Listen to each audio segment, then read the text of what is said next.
Jornalismo dinâmico, focado nas demandas locais e a cada dia mais próximo da comunidade. O UESB Notícias é de segunda a sexta, às 11h50 da manhã e às 6 da tarde, aqui na sua TV UESB. A pandemia do coronavírus é um momento difícil, mas você não está só. O governo do estado lançou o Telecoronavírus 155. Se você tiver dúvidas ou apresentou alguns dos sintomas, é só discar 155. É de graça. De 7 até às 19 horas, voluntários especializados na área de saúde estão prontos para te atender e orientar com toda a segurança. Telecoronavírus 155. É a Bahia contra o coronavírus. O programa a seguir é livre para todos os públicos.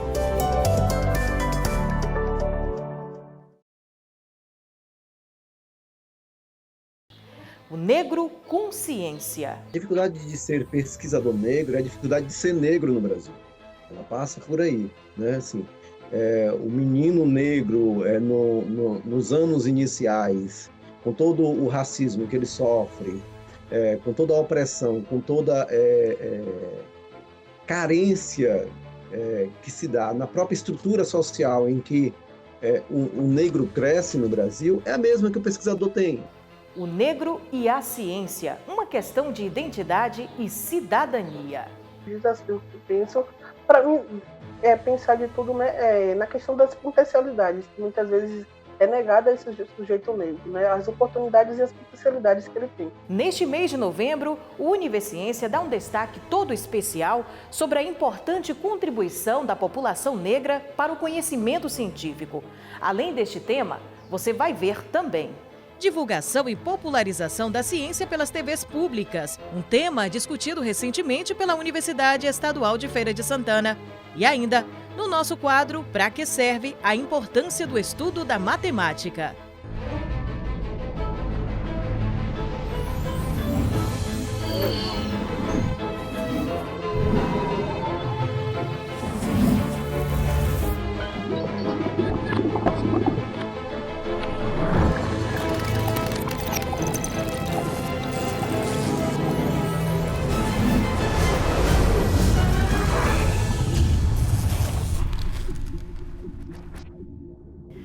Cursar a universidade é o sonho de muitos jovens, mas para se realizar esse sonho é preciso vencer muitos desafios.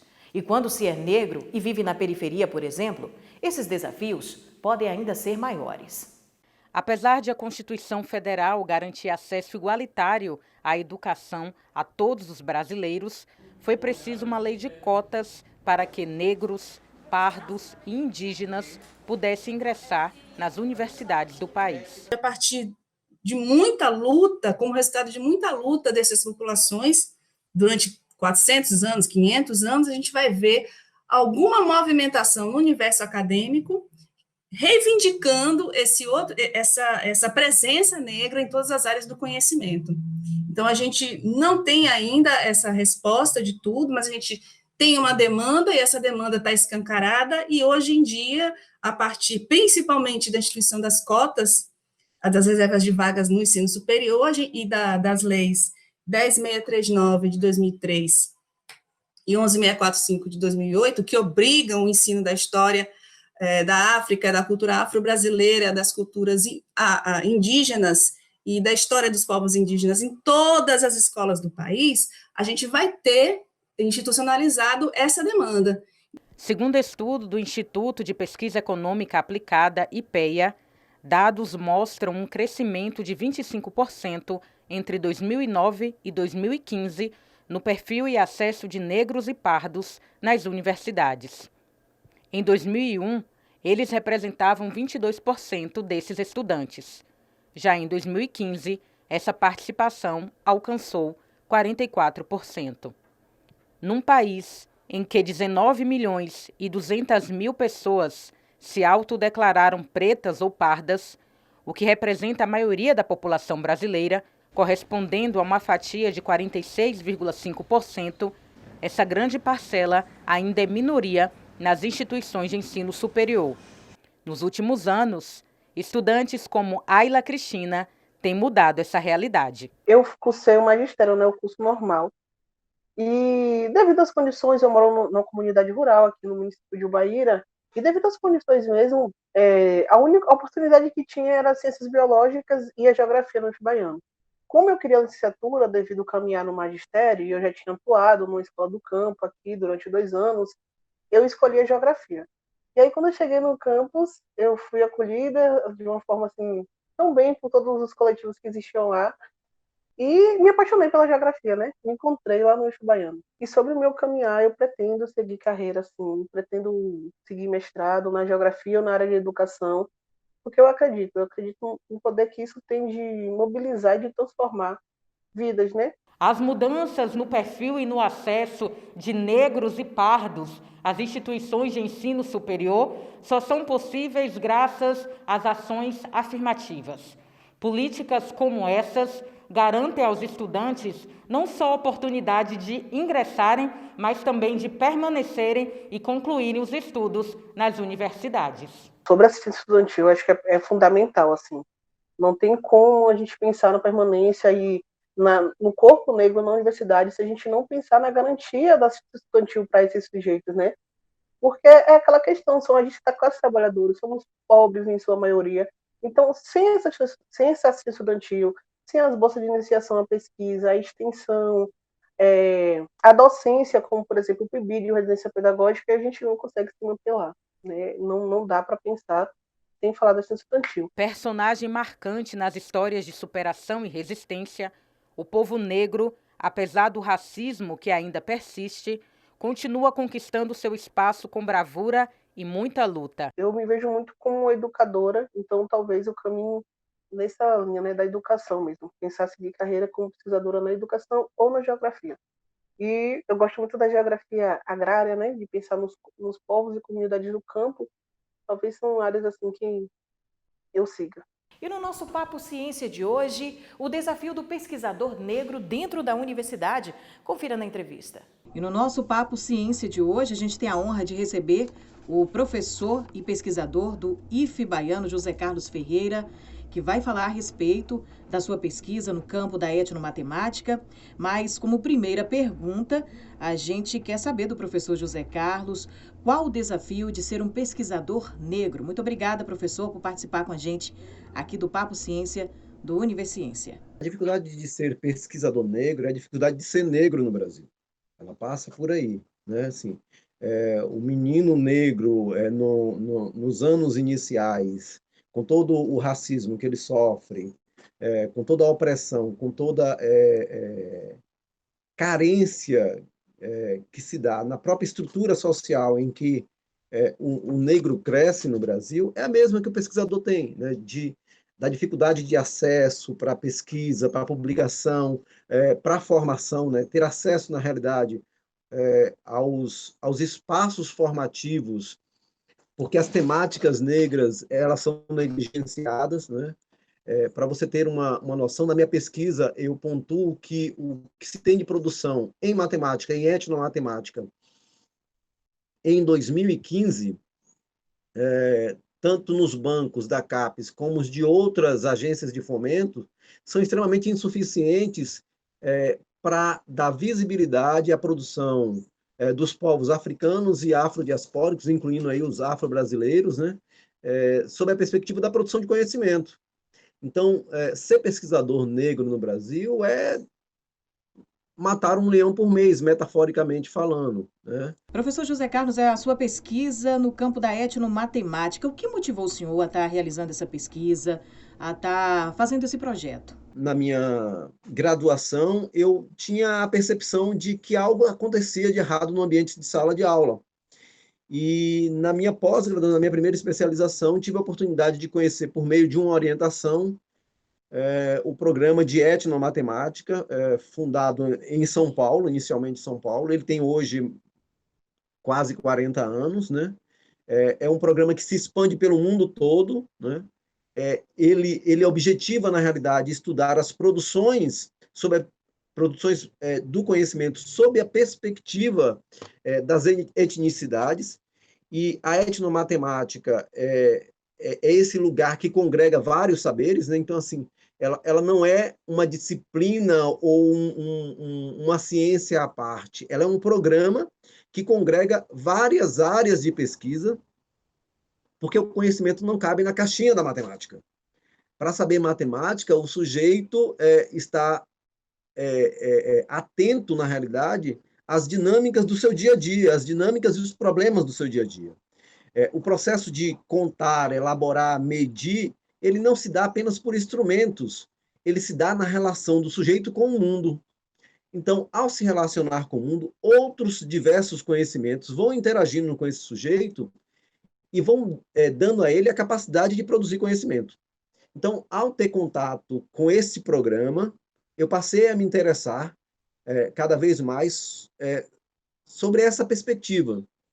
E ao ir descobrindo a minha condição de negro no mundo, eu passei a entender que era isso que eu queria trabalhar. Professor, o senhor falou de uma coisa interessante, né? Que se descobriu negro há 15 anos. A gente pode observar, assim, que muitas pessoas, acho que por uma questão cultural, preferem ser chamada de morena, que não se identificam muito com por ser negro. O que o senhor acha que gera essa dificuldade nas pessoas? Como é que o senhor avalia essa questão desse racismo cultural no Brasil? Essa condição de ser negro, ela não passa só pelo reconhecimento de pele, né? Passa pelo reconhecimento da história, da historicidade. E a gente não pode negar que a história do negro está silenciada no Brasil. Assim, quando eu digo que o conjunto de produções registradas na CAPES, depois de mais de 10 anos da Lei 10.639 no Brasil, ainda é incipiente, isso se caracteriza enquanto uma denúncia de que os espaços acadêmicos, se não negam a condição de que essas pesquisas são importantes para os processos formativos e para os processos de identificação do povo brasileiro, elas passam também pela condição de não reconhecer que isso se caracteriza enquanto produção de conhecimento. Então, se isso acontece nos espaços acadêmicos, imagine nos demais outros espaços, né? Então, o menino que cresce ouvindo que a religião dos seus pais, dos seus ancestrais, é culto ao demônio, o menino que cresce ouvindo que capoeira é coisa de malandro, que acarajé é oferenda feita para entidades demoníacas. O menino que cresce ouvindo essas detrações, essas perversidades, ele passa a entender, se ele não tiver um contra-reforço, né? Algo que negue essas afirmações, algo que faça com que ele se aperceba na condição de que tudo isso são as bases da sua ancestralidade, ele passa também a negar essa ancestralidade, né? Então, eu não vivi tudo isso. Na realidade, eu não fui educado para ser negro. E aí, o educado para não ser negro passa pela condição de normalizar todas as coisas que acontecem ao seu redor. Não liga para isso, não, né? Isso é besteira, isso é coisa de menino, isso é coisa de moleque. E era o racismo, na realidade, sendo materializado ali e negando a minha condição de ser negro no mundo.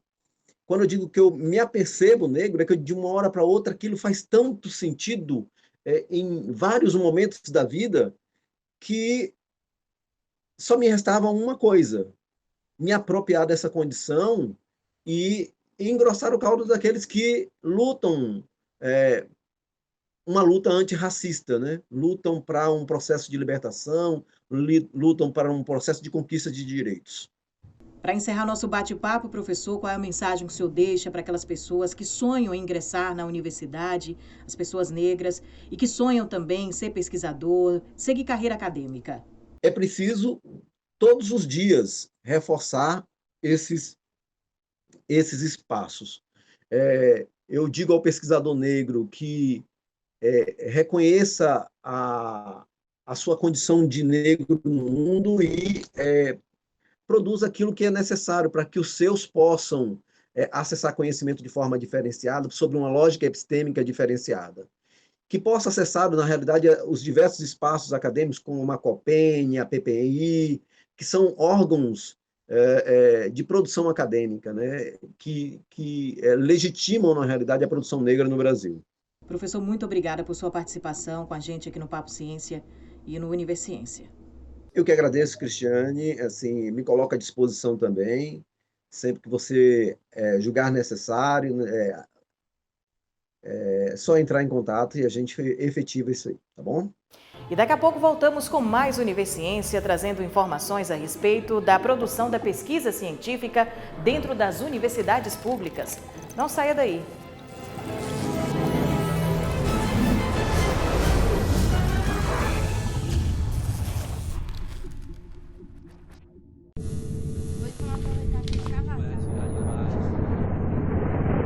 Preto sujo! Macumbeira! Neguinha safada! Não serve pra nada, eu tô aqui só pra me servir! Nega bonita essa, né? Traços finos. Gente de sua cor! Não vai pra lugar nenhum, rapaz! Racismo fere, racismo mata, racismo é crime. Denuncie. Todas as vozes contra o racismo, todas as leis contra os racistas. O uso de máscara é a maior prova de cuidado, pois ela pode reduzir consideravelmente o risco de contágio do novo coronavírus. Quando você está em um mesmo ambiente que outra pessoa contaminada pela Covid-19 e nem você e nem ela utilizam a máscara, o risco de contágio é muito alto. Mas quando vocês passam a fazer uso da máscara, o contágio é reduzido consideravelmente, garantindo a sua segurança e a de outras pessoas. Continue fazendo a sua parte, fique em casa, mas se precisar sair, use máscara e salve vidas. Uma campanha do Sistema WESB de Rádio e Televisão Educativas. Informação, formação e conhecimento.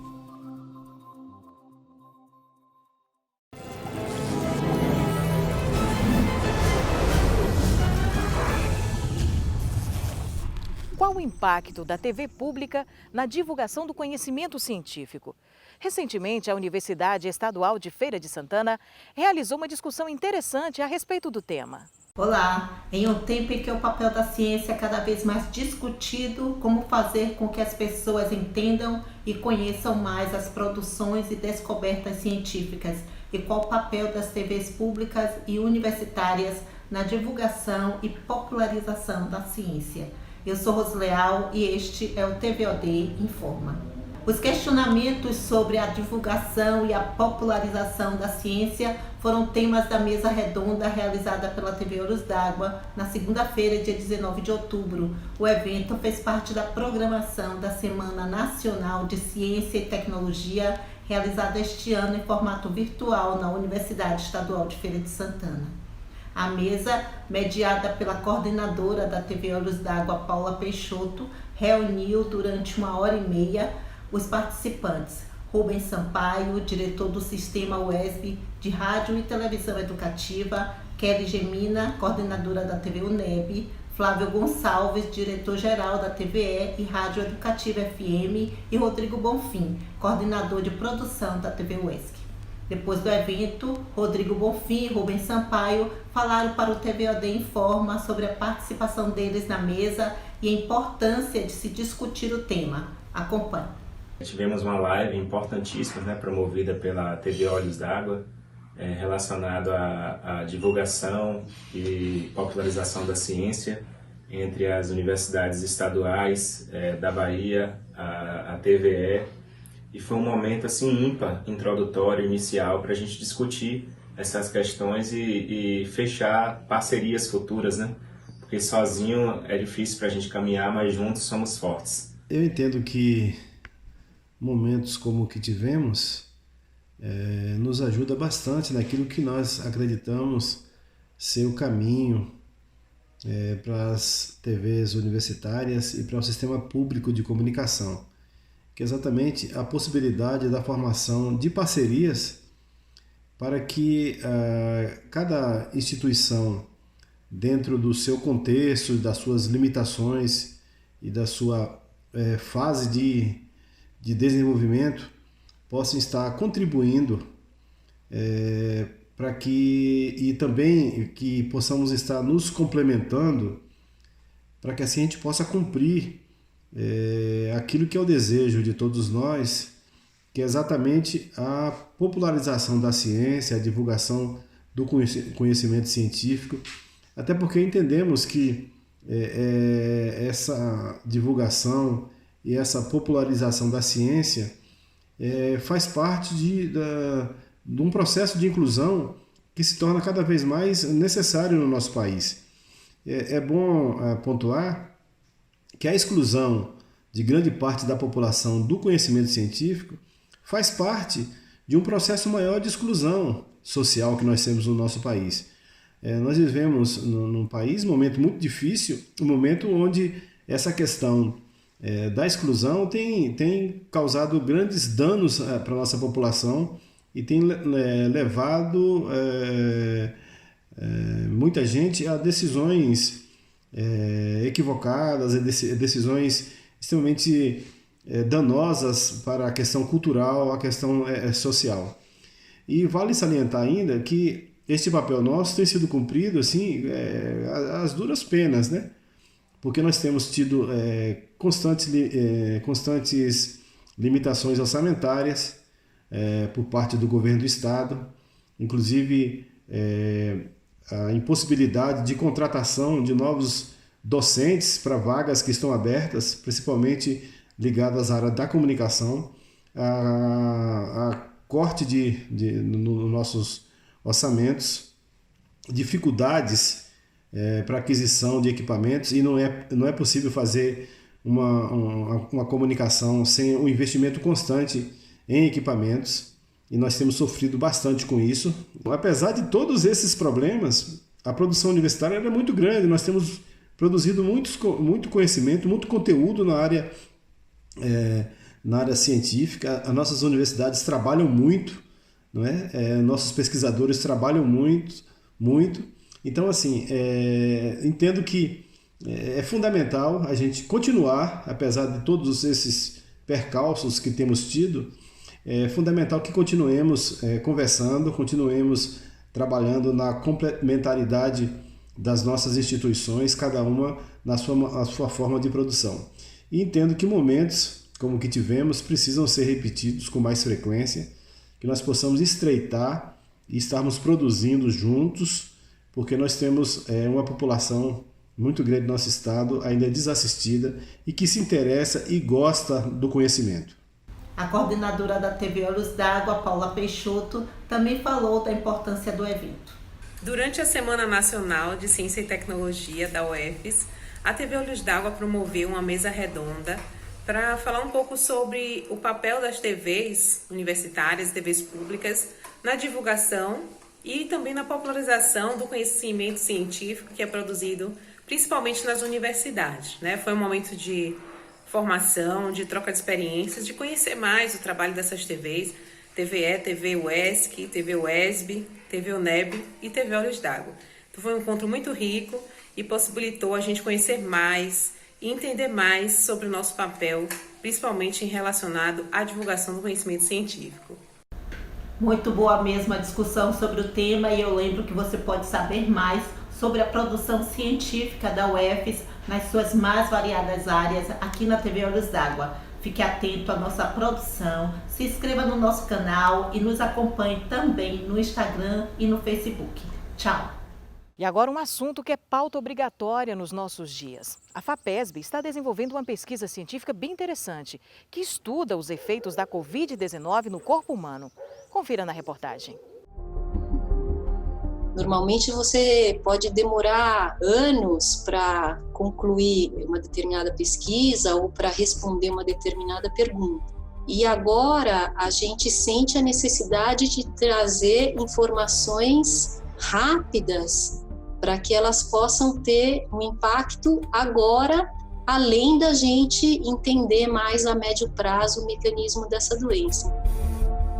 Essa doença, ela está levando a gente a aprender muitas coisas. A gente está aprendendo a tratar da doença durante a pandemia. É isso que está acontecendo e por isso que ela é tão assustadora.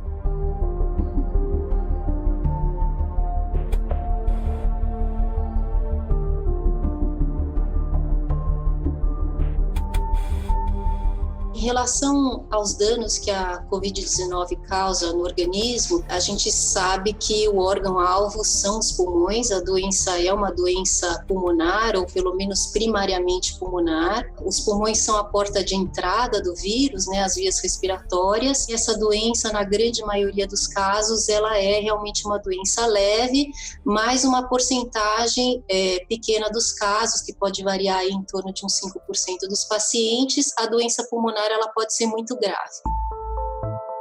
Para que possam ocorrer as trocas gasosas no pulmão, é importante que a gente tenha tanto uma preservação do território alveolar dentro do alvéolo, onde chega o ar, como dos vasos sanguíneos que passam nesse território alveolar. Na Covid-19, existe uma grande lesão do revestimento interno desses alvéolos. Essas células morrem, elas descamam, e isso causa um grande edema do pulmão. O espaço alveolar onde acontecem as trocas gasosas, ele é inundado por um edema cheio de proteínas. Numa região como essa do pulmão, a pessoa está meio que afogada. Onde deveria ter ar, tem líquido. Bem no comecinho dela lá, e não é em todos os pacientes, é em torno de 10 a 15% deles que vão para um quadro mais grave e começam a diminuir a sua oxigenação sanguínea. O que a gente está começando a entender que acontece é que você tem a entrada das células do sistema imunológico, só que ninguém tem imunidade dirigida para o vírus, porque ninguém conhece ele, então é uma imunidade totalmente, como a gente chama de inata, né, que é aquela imunidade sem direção. E esses pacientes começam inicialmente a formar microtrombos na circulação pulmonar. E aí você vai ter pequenos infartos no pulmão, como se o tecido fosse morrendo. Então, a gente tem uma perda dos dois lados desse território alveolar, e o resultado disso é que esse indivíduo ele tem uma dificuldade respiratória muito grande, ele entra em insuficiência respiratória, tanto por essa lesão dentro do alvéolo, como por essa lesão dentro do vaso. Em relação à comparação da Covid-19 com a SARS e a MERS, existem claramente semelhanças, né? São doenças causadas por coronavírus, mas existem diferenças importantes também. Essas foram epidemias que foram relativamente localizadas, né? Não atingiram o mundo inteiro, com um número limitado de pacientes. Agora que nós estamos frente a uma pandemia com outras populações atingidas e um número muito maior de pessoas atingidas, a gente começa a ver manifestações diferentes na Covid-19 que não foram nunca descritas nem na SARS nem na MERS. A autópsia minimamente invasiva, ela diz respeito a um procedimento pós-mortem que permite que a gente tenha a ideia do conjunto de diagnósticos de uma determinada doença, no caso da Covid-19, para que a gente tenha a possibilidade de estudar não só o pulmão, que é o órgão-alvo, mas também outros órgãos que são comprometidos pela doença. A gente coleta informações de imagens, que podem ser ultrassom, imagem de tomografia ou até de ressonância magnética, e do exame de tecido coletado por biópsias pós-mortem. O ultrassom, além de analisar alguns diagnósticos de vários órgãos, ele guia a biópsia não só para o órgão correto, como para as áreas mais comprometidas de cada órgão. Nós já fizemos quase 40 autópsias de pacientes com Covid-19 e no início essas autópsias elas mostravam aquele perfil que a gente já considera como clássico da doença. Agora a gente começa a ver um espectro maior de indivíduos atingidos pela doença, temos visto pacientes mais novos. O que a gente entende é que conforme o número absoluto de indivíduos doentes aumenta, você começa a ver manifestações realmente menos típicas e menos frequentes. A gente já entende que essa doença, apesar dela ser uma doença primariamente pulmonar, ela pode ser considerada como uma doença sistêmica. Existem indivíduos que têm manifestações renais, manifestações do sistema nervoso central, existem pacientes com manifestações cardíacas, cardiopatias, miocardites. Essas manifestações, elas são mais raras, mas a gente observa que elas começam a aparecer num número agora que não é desprezível. Existem várias formas, né, de se pensar o tratamento de uma doença como essa. Esses relatos que a gente faz estudando o tecido e tentando entender o mecanismo de doença ou a fisiopatologia da doença, como esse tecido desenvolve essa doença, traz informações importantes para você pensar nessas diferentes abordagens. A primeira coisa que a gente poderia pensar seriam, por exemplo, os antivirais, que são drogas que atuariam diretamente na ação do vírus nas células, ou drogas ou tratamentos que visam interromper essa tempestade inflamatória ou esses efeitos inflamatórios sistêmicos, que seriam os anti-inflamatórios, principalmente do tipo corticosteroides. E a terceira abordagem, né, que vem se estudando e já em uso, que seria a abordagem em relação a essas complicações, como esse estado de hipercoagulabilidade, essa formação de microtrombos nos pulmões e sistemicamente, que são os anticoagulantes.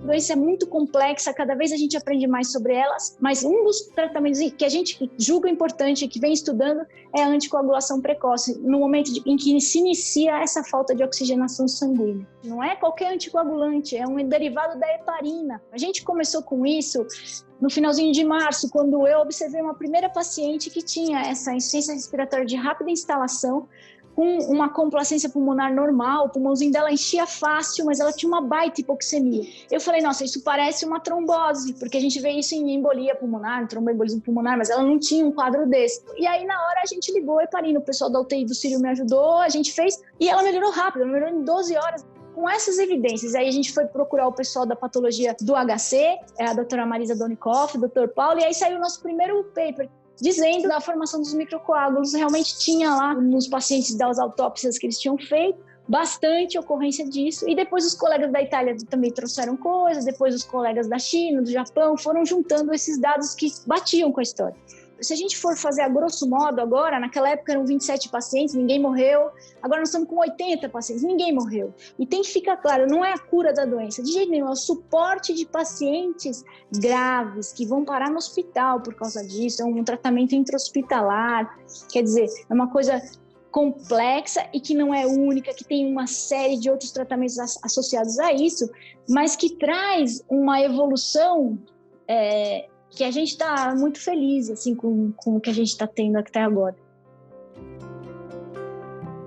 A gente tem se dedicado de uma forma absolutamente integral, né? A nossa equipe trabalha 12 horas por dia. Não só a gente não pode parar de trabalhar, como a gente tem trabalhado de uma forma mais intensa do que o normal, justamente para trazer as informações que possam ter um impacto nesse momento.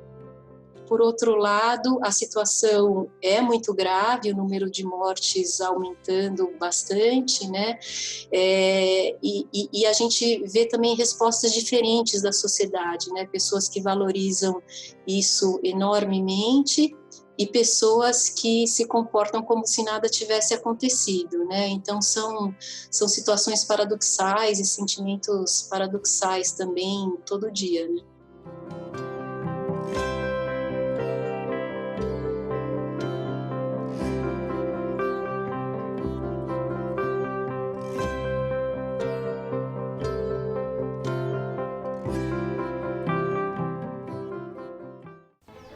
Daqui a pouco voltamos com mais Universiência. Não saia daí.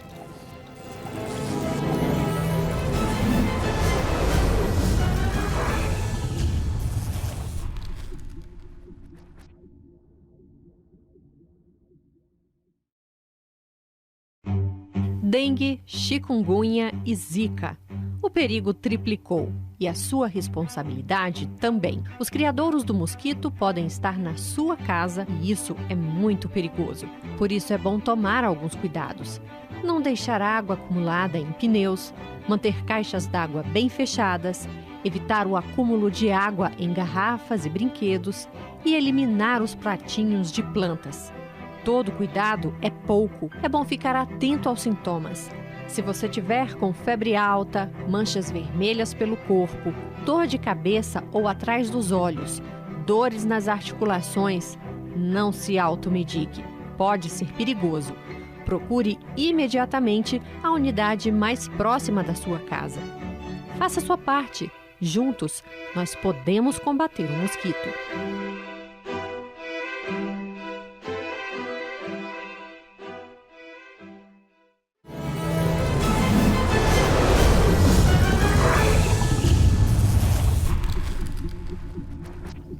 Voltamos com o Univerciência e chegou o momento da gente conferir mais curiosidades a respeito do universo acadêmico. E hoje tem estreia com a estagiária Carla Lima.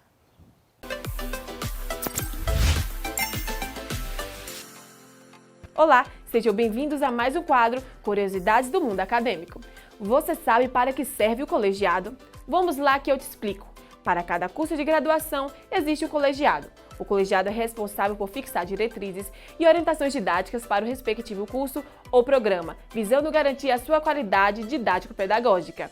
Além disso, ele organiza e fiscaliza as atividades do curso, incluindo acompanhamento e avaliação dos componentes curriculares do curso ou programa.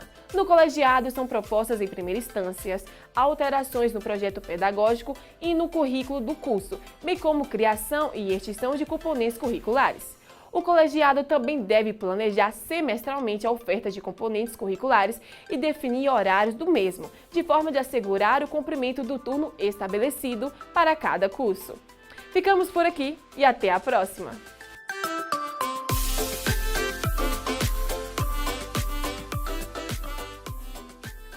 E vamos a mais um quadro Pra que serve da TV Olhos d'Água da Universidade Estadual de Feira de Santana.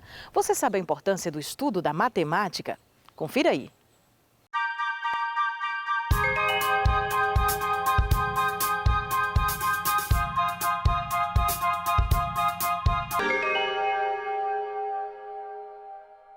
Ultimamente, vem se tornando cada vez mais comum nos depararmos com conceitos da matemática, principalmente os conceitos relacionados à estatística e à probabilidade. Mas afinal, para que serve a matemática?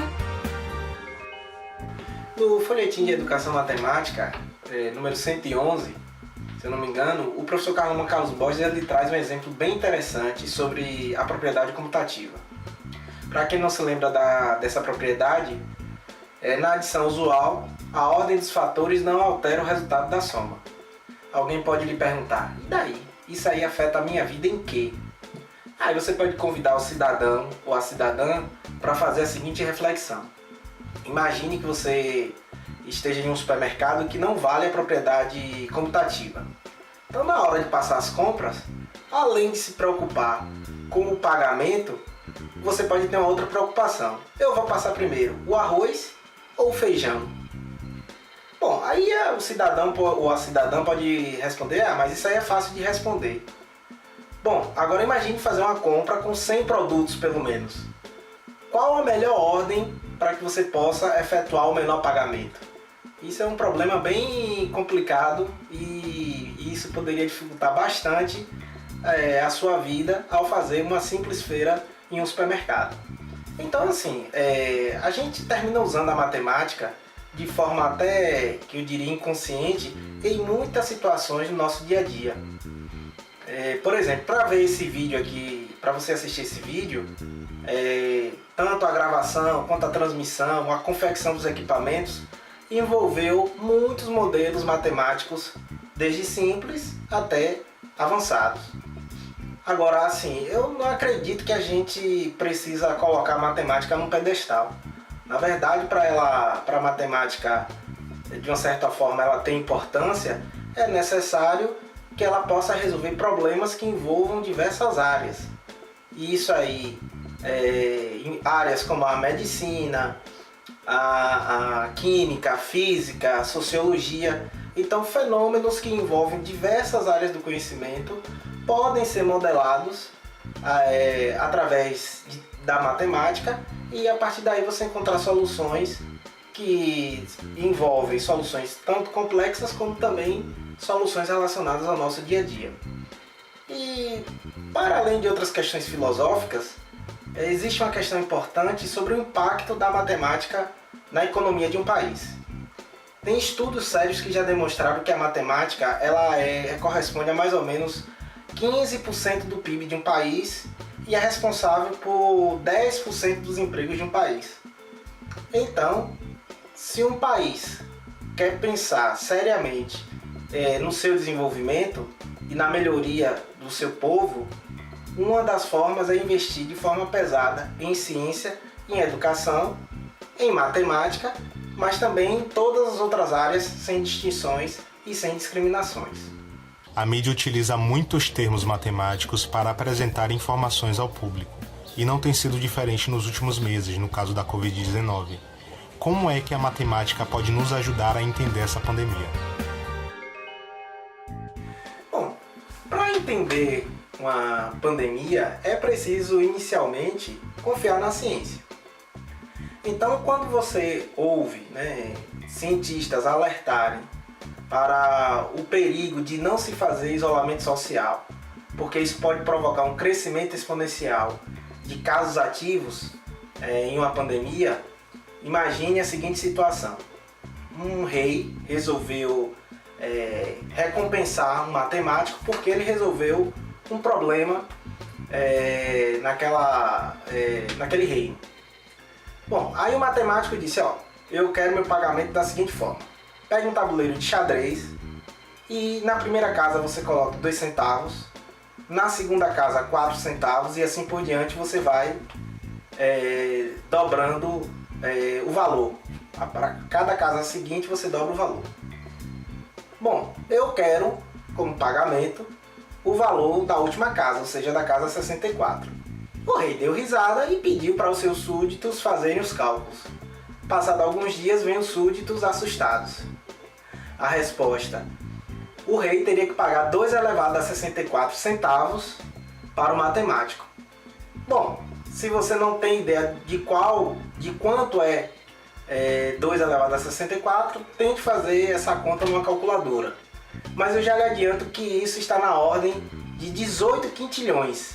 E se você comparar com o PIB dos Estados Unidos, o PIB dos Estados Unidos é um troco. Então, agora imagine um crescimento exponencial. Você imagine esse exemplo agora, substituindo cada centavo por uma pessoa. Na época da gripe espanhola, estudos já comprovaram que as cidades que aderiram ao isolamento de forma rigorosa e de forma precoce, além de reduzir a mortalidade, conseguiram uma recuperação econômica com muito mais facilidade, ao contrário de muitas outras cidades que não cumpriram o isolamento social rigoroso. Então, confie na ciência. A matemática precisa ser valorizada devido às suas inúmeras potencialidades. Dentre elas, a possibilidade de expressar, quantificar informações de outras áreas do conhecimento.